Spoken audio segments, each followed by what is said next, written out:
Hi, my name is Esther and welcome to another episode of Dreamers Connect. Today I am here with the beautiful Charlene Osei, influencer and entrepreneur. Hey Charlene. Hey girl. How are you? I'm good. Your outfit looks good, babe. Thank you. Okay, I've been in the gym and I had to add a little accessory to the outfit. I love it. I see you've been in the gym. Okay, well, how many days until summer? That's a good question. About I think 85 at this point. We're at 85, so we're almost there. We almost there. I gotta stop eating rice. I gotta stop with the jollof and watch it. That's the hard part.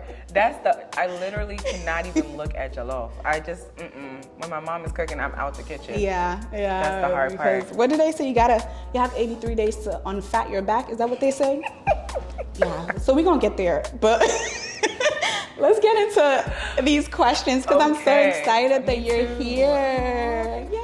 Thank you for having me, honestly, because it's refreshing to be involved as a Ghanaian entrepreneur with other Ghanaians and just kind of expressing your ups, your downs, and all things about business. So I really do appreciate it. Thank you so much for your time. And my first question is, who is Charlene and what drives her? Okay, let's get into it. So Charlene, as I like to call myself, is an entrepreneur, right? But I think more than an entrepreneur, I'm a girl's girl. I love women. I love people in general, but I specifically love women. Yeah. And I think what drives me to be a business owner is the fact that I love women and I wanted to do something for women. Yeah. It wasn't just about skincare. It was about what can I create that can create a social impact later down the line. You know, you build a company for people to buy for their skin, but at the end of the day, the bigger brand, the bigger picture is, hey, this is my products, but it was made for you to love your skin. It was made for you to appreciate who you are and how you look. And so for me, that's what entrepreneurship means. It's like build a social impact, be there for people, actually show up for them more than just, creating a product and making money. Yeah. And so that's Charlene, an entrepreneur. Outside of that, I am a sister, a middle child. Let me not claim the firstborn. I feel like it sometimes. A middle child. I was born in DC, but of course I'm Ghanaian. Yeah. And I would say I'm a lover of travel, fashion, of course fitness. I've lost over 50 pounds, so that's something that has helped build my confidence. Yeah.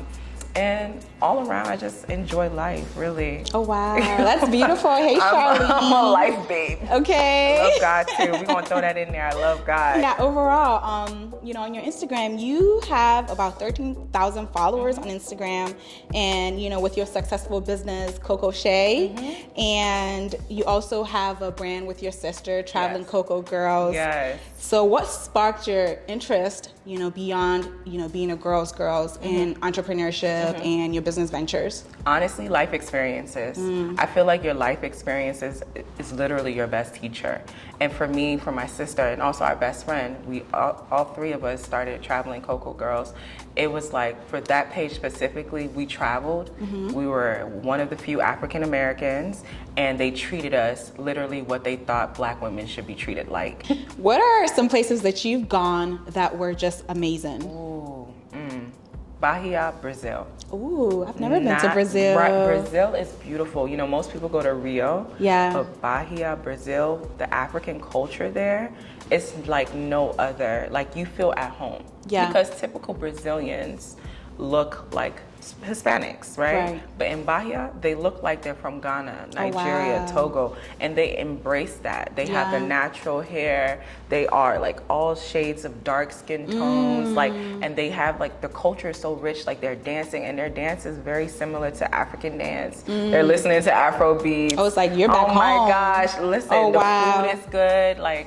It was a time. So you are very successful in social media. Can you tell us what you do differently that stands out, besides other influencers? I think for me personally, it's just me coming online and being myself. I think a lot of influencers, sometimes they feel like they have to copycat or maybe do something that's similar to others. Whereas for me, I don't care. I could wake up and my hair not be done, and I'm over here talking about what I just witnessed or what I feel like God has dropped in my spirit this morning or that morning. I feel like if God has blessed me with an audience or a platform, it's for me to be me and Him to use me in whatever avenue. So I try not to put on that facade. And I Right. think that's what attracts people. That's So, refreshing. It That's is, right? Yeah. So I think you kind of, spoke briefly about this, but with your business as well as social media, what are some things that you tried that has worked for you, and what are some things that have not worked for you? As far as social media goes? Social media and in your business. Ooh, I would say one thing that has worked for me is consistency. Okay. I find that when I'm not consistent, then people don't know what to expect next. And I think a lot of people are used to routine, structure, expecting something from somebody around a certain time frame. One thing that I would say kind of maybe took away from it is the comparison. Like, when you go online to be yourself, you can't compare Right. because there's no other person like you. So what you're really comparing is someone else's success Right. to the success you haven't gotten yet. So what is the thing that keeps you going when you don't feel like getting up, when you don't feel like continuing your businesses, when you don't feel like posting on social media? What is the driving force? I would have to say my family and friends. Honestly, especially in this time frame, I've Yeah. lost my job. I've had to move back from another state. I kind of had to restart a lot of different things. I gained weight. Now I'm going through the process of losing it again. Like, I feel like my friends and family literally have been keeping me sane. Yeah. And I think it's very important to have people close to you that understand you're going through something, Yeah. but are not afraid to tell you, you need to be doing this, or you need to be Right. doing that. So what does that look like? Charlene, full force, giving everything she got. Ooh. What is that for me? Right, because when you got African parents, it's like, can you shut them out? I mean, girl. Can you? Can you? Something's gonna have to give. Right? And that's where I'm at right now. And no hate to my mom. I love her. Yeah. Single parent, done everything she possibly could to raise me. But it's like, I cannot help from an empty cup. Right now, I'm still kind of like at the halfway mark and I'm pouring. Right. You know what Yeah, I mean? yeah. I'm not going up. Yeah. And I think she gets that, but she's getting older, and you know Right. how our parents are. Yeah. Oh, but I did this for you, and now is the time, you guys. And I'm like, Mommy, I haven't arrived yet. Hey. So Charlene and Coco Shea in 10 years. Whew. Where's that? Well, so as of now, we're in that rebranding stage, Okay. regrowing stage, because we did take a hiatus for a little bit.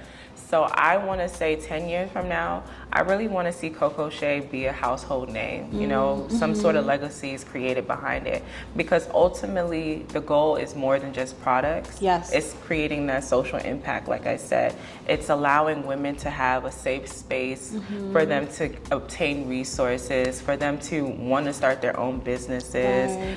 I want them to feel like this brand has a segment of it where it's really contributing to the well-being of Black women.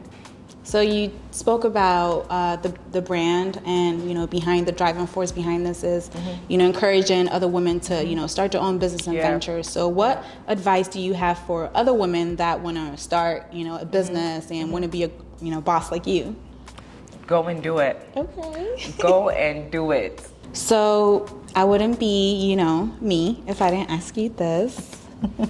Uh-oh, what is it? It's nothing. What is it? No. Should I hide and come No, back? you shouldn't.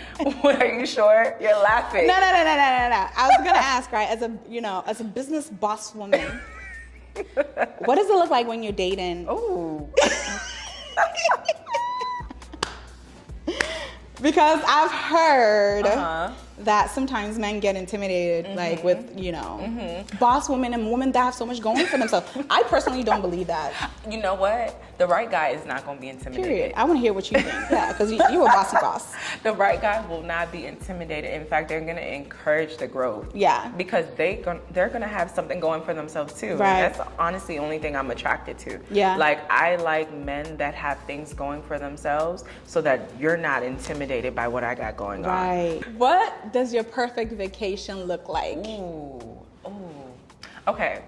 So as much as I do like going to the beach Yeah. and like nice weather and all that stuff, I also like to immerse myself in the culture of wherever I'm going. And I also like to give back regardless of how I'm doing it. Yeah. So I think the ultimate trip for me would be Thailand. I have not been to Thailand. Yes, I would love to go to Thailand. Yeah. I also saw online they have like an animal rescue like sort of ordeal, and then also like an orphanage. And so like I would want to do both of those, and then also explore Thailand, their food, the massages they give out there. I heard is great. Everything is cheap. Not the massages. Get a little Thai massage. Like I feel like, you know, Thailand would be a vibe. Yeah. And they like, I feel like they like black people. They like Africans, you know? I know I love me some Thai food. Oh my God, that's my favorite food. Yeah, girl, me too. Yeah. Oh my gosh. Outside of African, if you give me Thai or Mexican, oh, it's a wrap. Yeah. So I've been to Mexico. It's okay. I want to go to Thailand. So what's your favorite Thai food? Ooh, I like pad Thai. I like how do you pronounce it? It kind of reminds me of peanut butter soup, pangyang curry. Oh, okay. I know what you're talking about. But it kind of looked like peanut butter soup, but it's coconut milk, right? But to me, I'm just like, the way I be eating it is like Girl, you trying to eat it with fufu? Stop. I She try to eat it with fufu. Listen, I get the boiled rice and like I mash it like it's a mutuo. Oh my and I gosh. put it in the curry oh my sauce, gosh. and I'm just eating it with my hands. I'm like, you know, Thailand people, come over to Ghana. We got you, because it's so good. Wow, I love that. I'm gonna try that next time. You know, everything tastes better with your hands. Like it does. Africans, that's very true. We knew something. Yeah, we were onto something. I'm we telling did that. you. Who started that? Let me talk to you. What is something you would regret not doing in the next 5 to 10 years? I would regret not going hard on the social impact portion of my business, because I feel like this moment in time right now is the pivotal moment of my business, and it's what's going to set me apart in the next 3 to 5 years. Okay, so before I let you go, can you tell the people where to find you, where to find Coco Shea, and how we can support you and your brand? Oh, well, first of all, thank you for having me. Yeah, I'm not going to stop saying thank you, because I really do appreciate this in the conversation. But you guys can find me online. I'm on Instagram, TikTok, Facebook. My personal page is charlene.osei. My business page is coco.shea on both platforms, Instagram and TikTok. And if you want to make purchases, my website is www.cocoshea.co. Not com, but co. cocoshea.co. C-O. C-O. God did that on purpose, because Charlene Osei Szn. Ooh. He thought about me. That's deep. He thought about me. cocoshea.co. That's you. That's been you. It's wow. been me. I see what you did there. Okay, we see you, big dog.